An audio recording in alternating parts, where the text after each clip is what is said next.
one of the most iconic mythical creatures of ancient Egypt. With the body and tail of a lion, head and beard of the pharaohs, and the royal crown, this mythical beast was known for guarding entrances to sacred temples and cities. It would challenge travelers with riddles and bewitch adventurers or devour them if they failed to answer correctly. This is the Sphinx, guardian of ancient Egypt. For generations, humans have been telling stories, tales, and legends about creatures found all around the world. From the griffin to the chupacabra, and from the leviathan to the Chinese dragon. It's high time we set out an adventure to learn about them all. This is an expedition for the mythological. Welcome to Mythos Safari.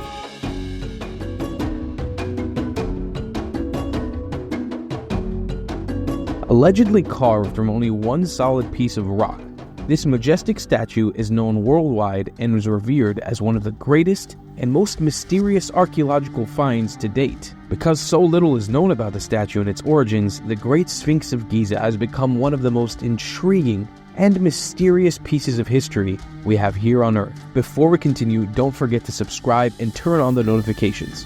Also, join our channel by becoming a member. It'll go a long way to help us keep making amazing content just like this. Egyptians were known for keeping their practices and beliefs as hidden to the outside world as possible. But even with the little information we do have on the Sphinx, archaeologists have been able to come up with the closest hypothesis of its origins currently. This is the legend of the Sphinx. Imentet. During the reign of the great pharaohs, around 2603 to 2578 BC,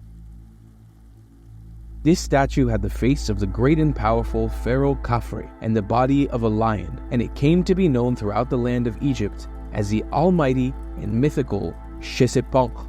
Khafre's father, Pharaoh Khufu, allegedly built the Great Pyramids of Giza during his reign, and as a way to be on the same divine level as his father, Khafre decided to also build himself his own pyramid, but he decided on adding another piece to his legacy. That was to build the Shesheponk, otherwise known as the Great Sphinx of Giza. It was common during the reign of the pharaohs to leave not only a legacy that would remind others how great and powerful they were, but it was also a way for them to connect themselves to the spiritual world. And the way they did this was through hybrid gods and creatures. Through Khafre, many pharaohs would also come to adopt the same concept of creating a hybrid of themselves and an animal, specifically the lion. They did this to become closer to the spiritual world and show their wealth and power to others. Archaeologists have yet to find any evidence in Egypt that would point to the statue being called a sphinx. The name Sphinx actually originates hundreds of years later in ancient Greece, in a city called Thebes. Thebes was the forefront of all Greek mythology, including Zeus, Oedipus, Athena, and many legends like Oedipus and Hercules. Greece at the time had trade connections with Egypt, and as such, many of their culture and beliefs seeped into the Greek beliefs. The Sphinx was the heart and soul of Egypt, and had soon made its mark on the land of Thebes after tradesmen would bring back stories of their encounter with the Sphinx of Giza. The name Sphinx, which we all use in the present, comes from the Greek word sphinx, which derives from the word sphingo, meaning to squeeze or to strangle. The ancient Greeks used this word to describe the characteristics that were shared by the lion and the Great Sphinx of Giza. On their visits to the ancient Egyptian empire during times of trade, they must have interacted with the Sphinx frequently. They attributed qualities like strength, majesty, and power with this creature. The Sphinx with its lion body was also believed to have ripped at the throats of those who posed a threat or had ill intentions.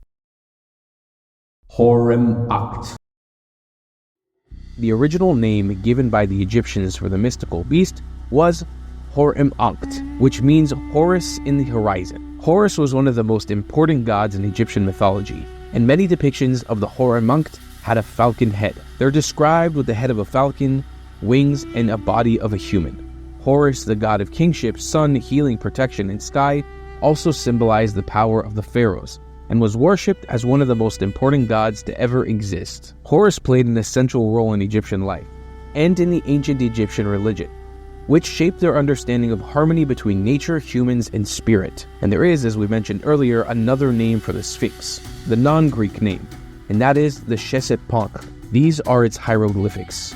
and it meant a living image. And this was also used in ancient Egypt, but only for one specific version of the Sphinx, and that is the one that stands 66 feet tall in Giza, the Great Sphinx of Giza. They used the name Shysipank because the statue was made using living rock, or basically one giant rock from the earth that was perfectly shaped into the Sphinx. Hor-em-ankt is also known as the general term of the mythical beast that dictates all forms of the Hor-em-ankt or Sphinx. All have the same body of a lion, however the head is usually different. Some of the heads are depicted as the ram for Banebecht or the lion for Sekhmet. The ancient Egyptians placed the Hor-em-ankt in front of sacred temples, similarly to other religions we have spoken about, like the Fu dogs of China. It was the guardian and the sacred beast that was revered and worshipped by all Egyptians, many of which depicted a lion in some form, whether that be the head, tail, or body. Some part was integrated into some form.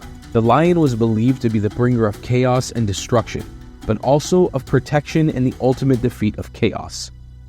Many of the depictions of the lion in ancient Egypt were of it being a protector rather than an enemy. References of the lion as an enemy were only portrayed after the lion was defeated, usually by the pharaoh of the time to display his power and might against even the most ferocious beasts. Other images found of the lion were more often showing guarding Ma'at, the god who personified truth, balance, order, and harmony, as well as protecting other sacred temples and entrances. The lion's role thus was one of incredible importance, as well as a main centerpiece for ancient Egyptian mythology. Mythos. In ancient Egypt, it was common to see gods that were part human and part animal. These would connect the mortal people and sacred animals of the land to the spiritual world. It was believed that having both nature and man together would bring the two forces together, ultimately leading them to the spiritual world. And so the pharaohs created these hybrid beings to pray and ask for protection and passage into their spiritual realm. Each god or goddess that the Egyptians believed in had some symbolic meaning that connected the natural world and the spiritual world, like Horus, who had the head of a falcon representing the sky, and kingship representing his human parts. And the godliness that the Egyptians gave Horus tied everything into one harmonious circle. As for the Sphinx, the body of the lion showed strength, pride, leadership, and kingship. It was the creature that brought forth chaos, but was more often presented as the protector of Ma'at, meaning order. Creating the Sphinx was not only a symbol of Khafre's power and wealth to the world, but it was a means of protection from enemies and granted him connection between the physical and spiritual world. The road to Thebes. The Greeks also believed in the Sphinx and its important role in mythology. During the Bronze Age, the Hellenes had a direct trade line with Egypt, and thus had a VIP sighting to the Great Sphinx of Giza. From there, many stories, myths, and legends came about from ancient Greece. But the Greeks made some minor changes to the Sphinx. Their depiction of the Sphinx was portrayed with the head and breasts of a woman, body and tail of a lion, and wings of a bird. This Sphinx caused destruction, mayhem, and bad luck to all that crossed its path, but was also seen as the gatekeeper and guardian to the famous city of Thebes. The Sphinx is believed to have been the daughter of Orthus, the two-headed dog killed by Hercules, and Chimera, the fire-breathing hybrid mythical beast. But there are many variations to this origin story. Some even believe the Sphinx originated from the furthest part of Ethiopia, although there's not much evidence to suggest this. The Greek legend of the Sphinx goes a little something like this. During the reign of the ancient Greek Empire, in the city of Thebes, the gods were displeased with the behavior of the inhabitants of the city. The gods created a mythical beast with the head and breasts of a woman, body of a lion, and wings of a bird to take revenge for the human sins. It sat guard over the town of Thebes, for those who wish to pass must answer two riddles. The first riddle: who walks on 4 feet in the morning, 2 feet at noon, and 3 feet in the evening? For those able to answer the first riddle successfully, the second one was told as follows. There are two sisters. One gives birth to the other, and she in turn gives birth to the first. Who are the two sisters? If you were unable to answer either of the riddles, you would have been devoured by the Greek Sphinx. The ruler of Thebes at the time, King Creon, was alarmed by the status of what was happening in his kingdom, and gave out a powerful decree. He who could answer the Sphinx's riddle shall take their rightful place on the throne. Many stood to grab the seat of the throne, but each time they would fall prey to the Sphinx. Only one man was able to solve the Sphinx's riddle, and that was none other than Oedipus, the mythical hero of Thebes. He answered the first riddle of the Sphinx: who walks on 4 feet in the morning, 2 feet at noon, and 3 feet in the evening? Oedipus answered, man. He crawls on all fours as a baby, then walks on 2 feet as an adult, and uses a walking stick in his old age. The Sphinx annoyingly responded correct, and told Oedipus that he will not be able to answer the second riddle correctly.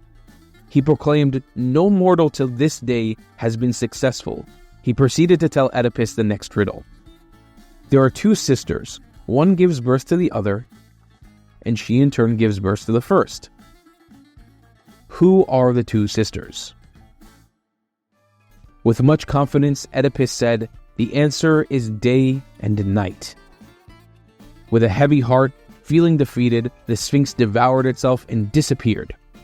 Oedipus then claimed the title Hero of Thebes and took his rightful place upon the throne. Oedipus's story is a pinnacle in Greek mythology, as it is a turning point from the ancient Greek religious practice to a new belief system, which would include the rise of the Olympian gods. The loss of the Sphinx ushered in a new age of human gods with powers humans could not fathom until that point. Since then, the Sphinx, or Horim Acht, has been portrayed all throughout history, whether being depicted in some lion form with a human head, or its riddles aimed to guard sacred temples. The Sphinx is undoubtedly one of the most famous mythical beasts to ever have been found. Till the modern day, the Sphinx still stands tall in the plaza of the Great Pyramids of Giza.